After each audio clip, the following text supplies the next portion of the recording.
Hi, Prince. Welcome to How's Your Heart? And for today's episode, we're gonna talk about dating young men versus dating older men. Na-try niyo na ba mag-date ng mas bata sa inyo? Define bata. 5, 6, 7 years younger than you? Yeah? Actually, kahit 2 years younger nga eh. For me, it's like different kasi men younger than you, the maturity is different. How about older? 7, 8, 9, going up. 10, 11, 12. Di ba uso yan ngayon? Madami din nagde-date ngayon na ganun ka layo nung agwat nila. Dili na to ikalimot na how about naman yung ka-age din natin. Kasi usually we always talk about younger than us and older than us. Pero iba din yung kaedad din natin. So, gusto ko i-start natin yung ka-age muna natin. Mas madaming similarity. Like for example, sa music, parehas tayo ng taste of music kasi same kayo ng panahon. Parehas kayo ng fashion kasi nung panahon na yun, same din kayo ng mga suot, di ba? Pero syempre, mag-change na yan sa paglaki sa'yo or iba din yung lahi mo. Okay, or saan ka pinalaki. Doon lang nag-change. But usually, meron talaga kayong similarities. Okay, i-share ko sa inyo, nakadate na ako ng ka-age ko. Oo. And hindi siya ngayon, nung dati. Na-compare ko na mas matalino siya sa akin sa math. So, ang nangyari, tinuturuan niya ako mag-math. So, he's my tutor, which is really nice kasi he's helping me since we're classmates. Diba? So, it's fun. It's fun din kasi you have the same thing to do and talk about. Now, talking about this present, nakadate na talaga ako din ng ka-age ko. 2. Yung una yung artista, tapos yung pangalawa, blind date ko. So yung artista, hindi ko sasabihin syempre, Hindi siya ready to commit. So hindi kami same page. Gusto niya siguro magkaroon ng girlfriend, pero hindi niya gusto not date to marry. Gusto niya lang ng girlfriend. Hindi ko na tinuloy yung date namin. Since alam ko na yung sagot. Daghan pa siya gusto buhaton sa iyang edad na. So, yung ka-blind date ko naman, ka-age ko siya.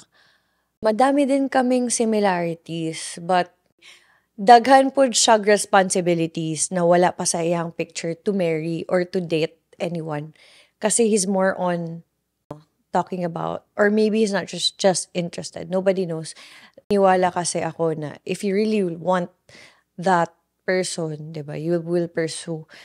35 ako, so may mga ganong age sa men, they're still pursuing their dreams. Alam ko it's not fair because, women has, dun sa pag-pregnancy, mas maano sa men, mas marami pa silang time.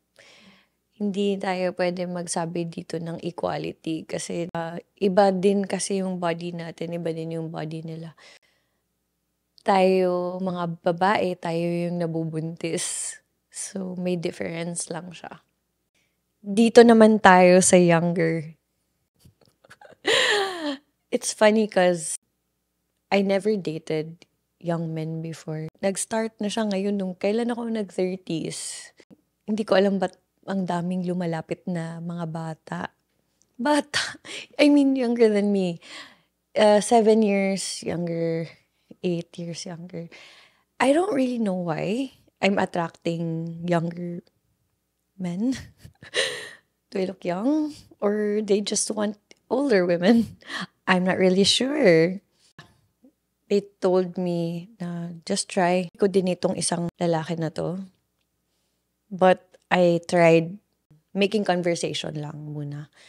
So this guy, he's a vice mayor but he's young. Bata siya. Wait lang. Yung mature ka sa trabaho mo, mature ka sa ibang bagay, pero pagdating sa love life, walay. Hindi siya marunong makipag-usap sa babae na which nakita ko na, oh my gosh, I don't wanna talk to this person. I can say you're a baby boy. May isa naman, unsa siya ka ng basketball player. So pag-date na mo, okay naman, wala naman ano, pero alam mo yung feeling na hindi ko talaga makita sarili ko na ikaw kasama ko habang buhay. Pero siya gusto niya. Kasi sabi niya mahilig talaga daw siya sa older sa kanya. Parang ako, nakikita ko kasi na parang ako mag-aalaga sa'yo. Ako yung mommy. Kasi he told me pa sa text na one time na magpainom ka naman. 'Di ba you should ask me out like maayos. So dun ko nakita na hindi siya mature pa para sa age niya kahit sabihin niya na mature siya. Meron naman isa, so I'm 35, 'di ba? He's 28. And then medyo naging okay kami nung una kasi friend niya kasi friend ko. Pero hindi talaga kami close. So, ang nangyari kanang nag-hangout mi na barkada. Pagkahuman, nilakaw mi, gi-invite na pud ko niya. So, I tried, oh sige, sige. But then, nakita ko yung immaturity niya nung nag-drive siya ng hinataw niya ng mabilis yung car. Tapos, sobrang natakot ako. Tapos, nag-pray pa ako ng malakas. Sabi ko, Lord, hindi pa ako ready mamatay. Kasi sobrang hataw talaga. Parang race car, which hindi ko kaya. Kaya ko yung mga rides, or siguro na mo ko'y trauma, na ano na ako, na car accident na kasi ako before. Kaya nga hindi pa ako marunong mag-drive. But, this is not the topic. Hindi to yung topic.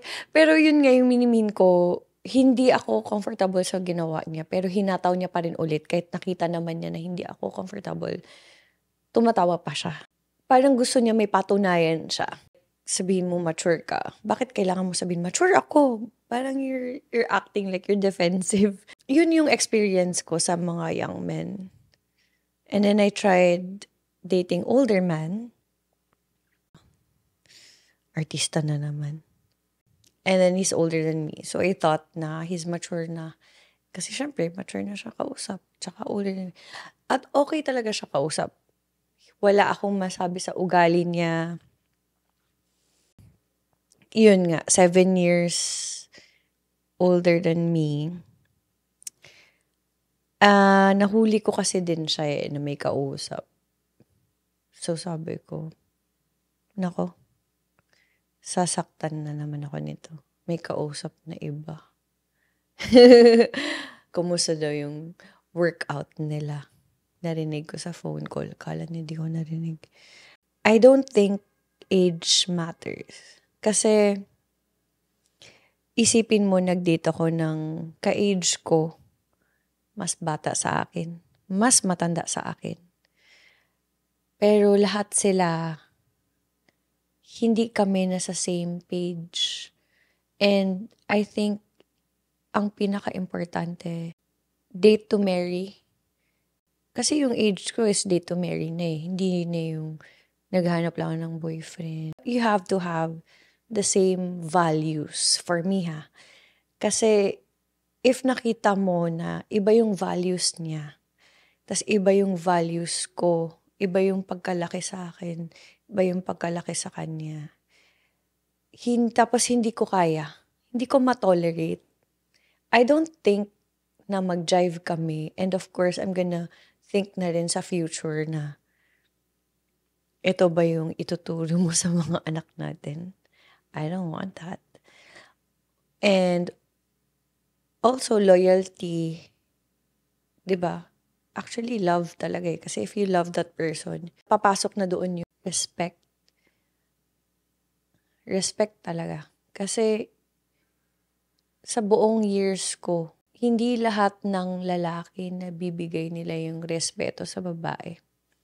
Loyalty. Loyalty kasi hindi natin maiwasan na madami talagang tukso, mapababae man o lalaki. Pag gwapo ka, madami talaga. Pag sikat ka, madami din. For me, age doesn't matter as long as you're mature and we have the same values. And we're on the same page.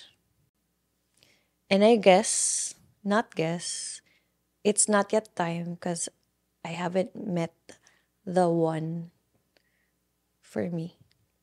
We'll never know kung sino yung mamimit ko or mamimit mo. And makikita mo naman na may difference talaga na mag-date ng young men and older men. But the question is, para ba kayo sa isa't isa? Diba? Wala, lahi-lahi jud tag story dira. Anyway, salamat kayo for watching How's Your Heart? And I'll see you sa next episode. If you want to talk about something, just let me know. Salamat kayo.